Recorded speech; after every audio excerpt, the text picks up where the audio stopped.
MCR Pure Cotton Club, formals and casual shirts. Naga double roasted rava and Naga kadalai maava. Aha, no compromise. Unga side liyo, enga side liyo. It's a GT promise. ஒரு flop வந்துருச்சுனாலே அந்த சினிமாக்காரனுடைய வாழ்க்கை வந்து ரொம்ப கடினமான பாதையாக இருக்கும். கரெக்டாக October 10ஆம் தேதி கடைசியாக அவனுக்கு வந்து எனக்கு ஒரு 1000 ரூபா வேணும்னு ஃபோன் பண்ணேன். சொல்லக்கூடாது, பட் இல்லை அதுன்னு சொன்னேன். 1000 ரூபா வேணும்னு ஃபோன் பண்ணேன். போன 10ஆம் தேதி, கரெக்டாக போன 10ஆம் தேதி. அப்போ அந்த சுச்சுவேஷனில் அபி எப்போவுமே எல்லாருக்கிட்டையும் காசு இருக்காது அப்படின்னு ஏதோ ஒரு மூடில் திட்டேன். செத்துட்டேன், நான் எப்படி திட்டுறேன்னு பார்க்குறேன் அப்படின்னு. டேய் ஏன்னா அவசரமாக பேசுகிறேன், சும்மா அவங்க அம்மா தவறுனாங்க. அது எனக்கு ரொம்ப லேட்டாக தெரியும். நான் இங்கே ஷூட்டில் இருந்தேன். அவங்க அம்மா தவறுனதுக்கப்புறமே அவன் உடைய ஆரம்பிச்சிட்டான். எது பண்ணாலும் அம்மா தான். ஷூட்டிங்க்கு ப்ரோக்ராம் பேசுறது, இல்லை என்ன ட்ரெஸ்ஸு போடணுங்கிறது. எனக்கு தெரிஞ்சு நாங்கள் என் குழந்தைக்கு சாப்பாடு ஊட்டிகிட்டு இருப்போம். அங்கே போய் அவங்கள பார்க்கும்போது அவங்க அம்மா அப்போவும் அவனுக்கு சாப்பாடு ஊட்டிக்கிட்டு இருப்பாங்க. ஸோ அம்மா இறந்துட்டாங்கன்னொன்னே அவனுக்கு ஒன்றுமே தெரியல. எனக்கு அவனோட சுச்சுவேஷன்லேருந்து எனக்கு எப்படி அவன் எப்படி இந்த உலகத்தை அதுக்கப்புறம் பார்த்தாங்கிறது எனக்கு தெரியல. கடைசியில் வந்து அவங்க குடும்பத்தில் இருந்து யாரை கூப்பிடுறது அப்படின்னு ஒரு குழப்பம் வருது அப்படின்றது அங்கே வந்து எங்களுக்கு ஆக்சுவலாக பாலாவுக்கு பெரிய தேங்க்ஸ் சொன்னேன். ஏன்னா கடந்த 10 நாள் நைட் வரைக்கும் பாலா கிட்ட பேசியிருக்கான். 11 மணி வரைக்கும். செத்தவங்களா யார் வருவாங்கன்னு தெரியல, அட்லீஸ்ட் நீயாவது வருவல்ல அப்படின்ற மாதிரி பேசியிருக்காப்புல.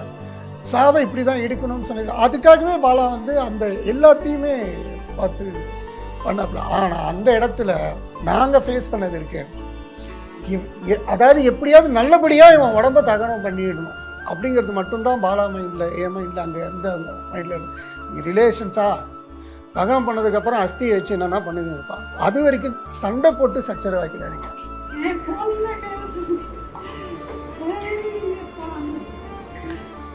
அவனை தனிமையாக அவங்க அம்மா இழப்புக்கு அப்புறம் அவன் வச்சுக்கிட்டு இருந்தது தான் இது எல்லாத்துக்குமே மிகப்பெரிய காரணம். அப்பா இறந்ததுக்கு அவன் இல்லை, கூட இருந்த வேற ஒருத்தங்க தான் வந்து அவங்க அப்பா வீடியோவில் தான் பார்த்துருங்க. ஏன்னா அவன் அந்த டைம் ஹாஸ்பிட்டலில் அட்மிட். இந்த மனநிலைமையில் ஒருத்தனுக்கு எப்படி இருக்குன்னு யோசிச்சுட்டு பாருங்க. ஒரு சிலர் கேட்டால் லோன்லினஸ் அப்படின்றது ஒரு எக்ஸ்ட்ரீம் ஹாப்பினஸ் அப்படின்றாங்க. பட் அது எவ்வளோ வந்து ஒரு டார்க் சைடு இருக்குன்றது பார்த்துருக்கோம். அந்த டார்க் சைடுக்கு எக்ஸாம்பிள் பார்க்கணுன்னா அபிநயை பார்த்துக்கோங்க. எனக்கு நேற்று தோணுனது அதுதான். நிறைய பேர் தனியாகவே இருந்துடலாம் அப்படின்னு இப்போ இருக்காங்க. தனிமை ஹாப்பினஸ் கொடுக்குதான்லாம் தெரியாது. ஆனால் நல்ல வேலை பாலா ப்ரெஸ் மீடியான்னு அத்தனை பேர் இருந்தாங்க. இல்லைனா அபியோட டெத்து வந்து கிட்டத்தட்ட ஒரு அனாதை, இப்போவே அனாதையாக போனாருன்னு தான் போடுறாங்க. இத்தனை பேர் இருந்தோம்.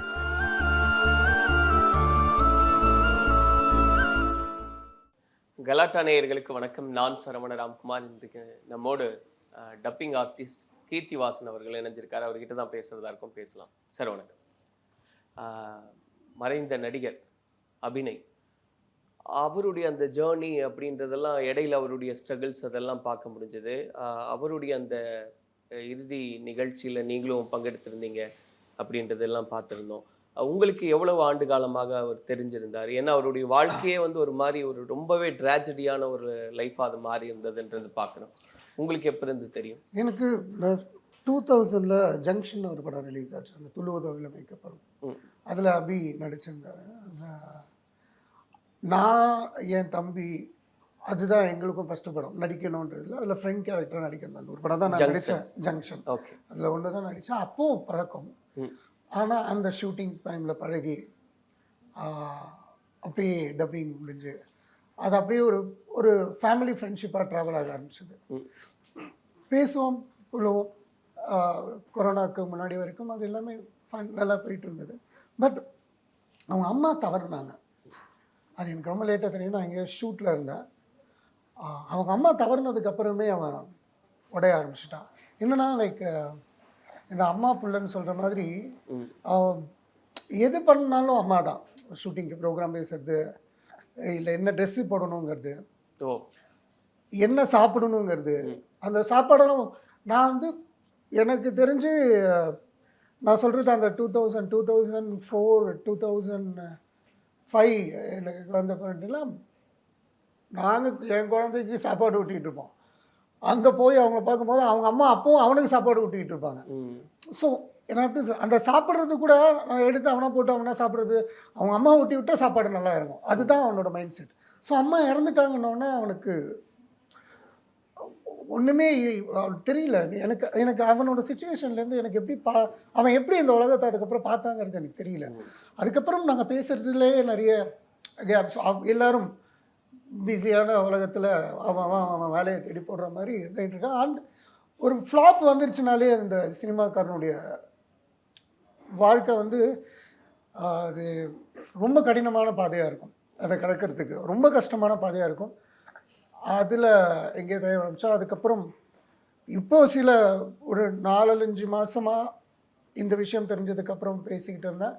அதுக்கு முன்னாடி கொரோனா அப்போது ஒரு வாட்டி மீட் பண்ணோம்.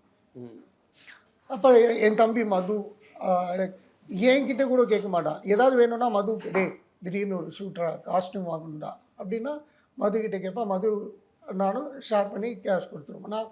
நான் பெருசாக கேஷை ப்ரிஃபர் பண்ண மாட்டேன். லைக் என்னென்னா அந்த இதுக்குன்னு சொல்லிட்டு அதுக்கு பண்ணிடுவானோ அப்படின்னு சொல்லிட்டு எனக்கு ஒரு எண்ணம் இருக்கும். அதனால் மது கிட்ட சொல்லி மதுவை ஃபாலோ பண்ணிக்க சொல்லிட்டு பண்ணுவோம். கரெக்டாக அக்டோபர் 10ஆம் தேதி கடைசியாக அவனுக்கு வந்து எனக்கு ஒரு 1000 ரூபா வேணும்னு ஃபோன் பண்ணேன். சொல்லக்கூடாது, பட் இல்லை அதுன்னு சொல்ல 1000 ரூபா வேணும் ஃபோன். ஓகே, கடைசி நாள் போன 10ஆம் தேதி. கரெக்டாக போன 10ஆம் தேதி.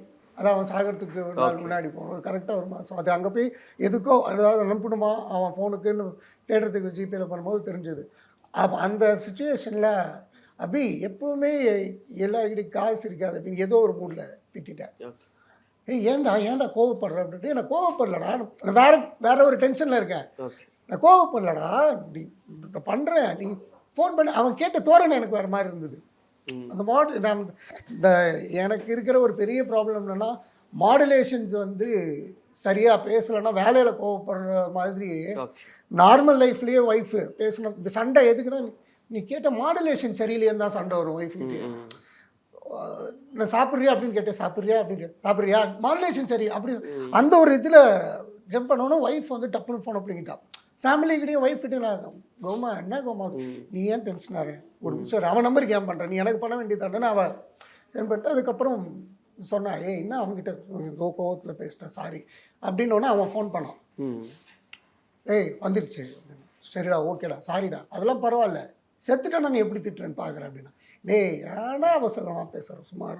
ஸோ அந்த அப்பா இறந்தது அப்போ தான் போன மாதத்துக்கு முன்னாடி தான் எனக்கு தெரியும். பாலா கேஷ் கொடுத்ததுக்கப்புறம் தான் நான் அந்த வீடியோவை பார்த்துட்டு நான் ஃபோன் பண்ணேன். மறுபடியும் ஒரு 6 மந்த்ஸுக்கு அப்புறம் அந்த வீடியோவை பார்த்துட்டு ஃபோன் பண்ணேன். என்னடா பாலா வந்து கேஷ் கொடுத்துட்டு ஆமாண்டா லிவர் கிடச்சிதா அந்த கேஷ் எதாவது பண்ணியாகும் போது தான் அப்பா இறந்தது என்கிட்ட சொன்னான். என்னன்னா அப்பா இறந்ததுக்கு அவன் இல்லை, கூட இருந்த வேற ஒருத்தங்க தான் வந்து அவங்க அப்பா வீடியோவில் தான் பார்த்துருக்கேன். ஏன்னா அவன் அந்த டைம் ஹாஸ்பிட்டலில் அட்மிட். இந்த மனநிலைமையில ஒருத்தனுக்கு எப்படி இருக்கும் யோசிச்சுட்டு பாருங்க. நம்மளால இமேஜின் பண்ண முடியாது. இல்லை ஃபுல்லாகவே கடைசியில் அவரோட லைஃப்ன்றதே ஒரு லோன்லினஸ்ல. அம்மா இறந்ததுக்கு அப்புறமா அவனை தனிமைப்படுத்த ஆரம்பிச்சிட்டான். ப்ரோ எங்க கூட இந்த அந்த அந்த இது அம்மாவோட இருக்கும்போது வாரத்தில் ஒரு வாட்டியோ இல்லை மாதத்துக்கு ஒரு வாட்டி எங்கேயோ மீட் பண்ணுவோம். அதுக்கப்புறமே அவன் எங்கேங்கிறதே எங்களுக்கு தெரியல கொஞ்ச நாள். ஸோ அவனை தனிமைப்படுத்திக்க ஆரம்பிச்சுக்கிட்டான். அதுதான் சொல்கிறேன்ல, சில பேருக்கு தனிமை இருக்கிறது பிடிக்கும் இல்லைன்னு சொல்ல. ஆனால் ஏன் நான் தனிமையில் இருக்கிறோங்கிறத ரியலைஸ் பண்ணுறதுக்கே வந்து நமக்கு நிறையா ப்ரோக்கன் அவுட் அப்படிங்கிறது மட்டும்தான் எனக்கு தெரிஞ்சது. இல்லை என்னால் புரிஞ்சுக்க முடிஞ்சு. ஏன்னா இப்போ அந்த கடைசியில் வந்து அவங்க குடும்பத்தில் இருந்து யாரை கூப்பிடுறது அப்படின்னு ஒரு குழப்பம் வருது அப்படின்றது அங்கே வந்து எங்களுக்கு ஆக்சுவலாக பாலாவுக்கு பெரிய தேங்க்ஸ் சொல்கிறேன். என்னன்னா என்ன ஒரு சர்ச்சையாக என்ன பேர் என்னவோ இருக்கும். கடந்த முதல் நாள் நைட்டு வரைக்கும் பாலா கிட்ட பேசியிருக்கான் 11 மணி வரைக்கும். என்னென்ன நடக்குது போகுதுன்னு சொல்லியிருக்கான். சில தவறான விஷயங்கள் வேணானும் பாலா சொல்லியிருக்கான். பட் ஓகே டிசைடட், அது ஒன்றும் பண்ண முடியாது. இல்லாததுக்கப்புறம் பேசிட்டு அப்போது நைட்டு பேசும்போதும் வந்து இதுக்கு வந்து பாலா சொன்னது லைக் செத்தவங்களாம் யார் வருவாங்கன்னு தெரியல, அட்லீஸ்ட் நீயாவது வருவல்ல அப்படின்ற மாதிரி பேசியிருக்காப்புல. சாவை இப்படி தான் எடுக்கணும்னு சொல்லியிருக்கா. அதுக்காகவே பாலா வந்து அந்த எல்லாத்தையுமே பார்த்து பண்ணாப்புல. ஆனால் அந்த இடத்துல நாங்கள் ஃபேஸ் பண்ணது இருக்கேன் சொந்தக்காரங்களை கூப்பிட்டா யார். ஆனால் அதுக்கப்புறம் அவங்க அம்மாவுடைய சொந்தக்காரங்க வந்திருக்காங்க முன்னாடியே. ஆனால் அவங்க சொல்ல வேணாம் நாங்கள் சொந்தக்காரங்கன்னு ஏன் சொன்னாங்கன்னு தெரியல. மேபி அவங்க அப்பா சொந்தக்காரங்க வந்தால் ஏதாவது பிரச்சனை ஆகுமா, இல்லை யார் வராங்கன்னு பார்க்கறதுக்காக. இதெல்லாம் ஏற்பாடு நடிகர் சங்கத்திலேருந்து வந்து அவங்க சைட்லேருந்து வந்து எல்லா ப்ராசஸும் முத்து அப்படின்றவர் அவங்க நடிகர் சங்கத்துலேருந்து சொல்லி எல்லோரும் பண்ணிக்கிட்டு இருக்காங்க. எல்லாருமே இறங்கி செய்கிறாங்க. பாலா ஒரு பக்கம் இந்த இது பண்ணியிருக்கேன், நான் ஒரு பக்கம் இந்த ஃபோன் கால்ஸ் இந்த இதெல்லாம் வச்சுருக்கோம். யாரை கூப்பிட்றதுன்னு தெரியல. இவங்க வந்திருக்காங்க, எங்களுக்கு தெரியல. சரி, அவங்க அப்பா ரிலேஷன் அந்த ஒரு பொண்ணு சொன்னதுனால அந்த சஞ்சுன்ற ஒரு ரிலேஷன் அவங்க அப்பா சைடு, அவங்க அப்பாவோட அண்ணன் ப்ளஸ் பையன் அப்படிங்கும்போது சரி ஓகேன்னு ஃபோன் பண்ணால் அவங்க ஏதோ மனதில் பிரிஞ்சிருக்காங்க, பேசலை. அதுக்கப்புறம் இறந்துட்டாங்க. அப்புறம் நாங்கள் இதாக பண்ணும்போது சார் வரோம் அப்படின்னு சொல்லிட்டு அவங்க வந்தாங்க. அப்புறம் தான் கொஞ்சம் நேரம் கழிச்சு இதெல்லாம் எடுக்கணுமே, யார் பண்ணுறது, இவரா ஓகே நீங்கள் பண்ணுறீங்களா, இதெல்லாம் பேசிட்டு சரி முடிச்சுட்டு இது கொடுத்துருக்கலாங்கும்போது அம்மா சைடு பண்ணுறதுக்கு ஆளுங்க வந்திருக்காங்க அப்படின்னு அந்த பார்த்துக்கிட்டு இருந்த பொண்ணு சொல்லிட்டு கூட அட்டெண்டர் வச்சுட்டு வந்திருக்கான். அட்டெண்டர் எதுவாக இருந்தாலும் எனக்கு நீ தான் பண்ணணும் அப்படின்னு சொன்னார் அப்படின்னா, ஒருத்தனுக்கு எப்படா 3 பேர் என்னடா பண்ணுறீங்க. அப்புறம் நான் அங்கே பேசி அவனுக்கு அம்மா தான் பிடிக்கும். ஸோ அம்மா சைடில் இருந்துக்கலாம். அப்புறம் அவங்க விசாரிச்சப்போ அவங்க அம்மாவுக்கு அந்த டைமில் அபி பண்ணலை. அதே எனக்கு இவன் என்ன பண்ணா, அப்போ இவன் என்ன ஆனா, இவன் உடம்பு சரியில்லாமல் மறுபடியும் ஹாஸ்பிட்டலைஸ். ஸோ அவங்க அம்மாவுக்கு பண்ணதே நாங்கள் தான் அப்படின்னு அவங்க சொல்கிறாங்க. சரி அப்போ நீங்களே பண்ணிவிடுங்க. ஸோ இந்த ஒரு குழப்பங்கள் அது அந்த இடம் வந்து லைக்